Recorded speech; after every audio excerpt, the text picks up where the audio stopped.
Today starts National Recycling Week, and with landfills filling fast, people are looking for ways to reduce their amount of trash.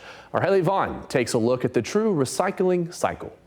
We often have the choice between tossing it and recycling, but what really happens when you recycle? We're going to take a dive to the bottom of the bin. It all begins with the drop-off. You can see the trucks coming in and weighing themselves. We've got our pre-sort. Then comes the sorting of plastic, paper, glass, and aluminum. A process made easier by machines, explains Micah Herbold, a waste reduction educator with Kent County. And then some of the machines specifically that are doing that sorting of large quantities of items that could never be done by a single person or just a line of people, right? These machines allow for us to get through more and more materials on a daily basis than human beings could alone. And whatever the machines miss, the workers are able to catch. Here at the Kent County Recycling and Education Center, according to Steve Faber, it's a one-stop shop. This is what we call a single stream recycling center, which is really what allows for curbside collection of recyclables, where you don't have to put everything in separate bins. So if you were recycling in the 90s in Kent County, then a lot of people remember, oh, I had a bin for paper and a bin for metal, and now we have single stream where you can put it all together. 90% of what comes through this facility gets recycled in Kent County.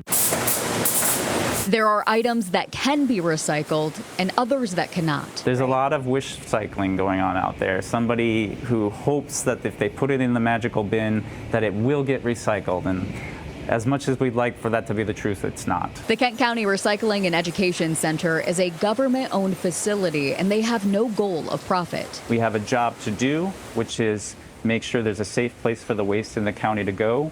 But we also need to make sure that we are funding ourselves to do that job. And so instead of collecting fees through taxes, what we're doing is we're allowing for the tipping fees that are being collected as trucks go over our scales. To drop off 1 ton of material, it costs $70. Once the items are separated, they are ready for companies to come purchase.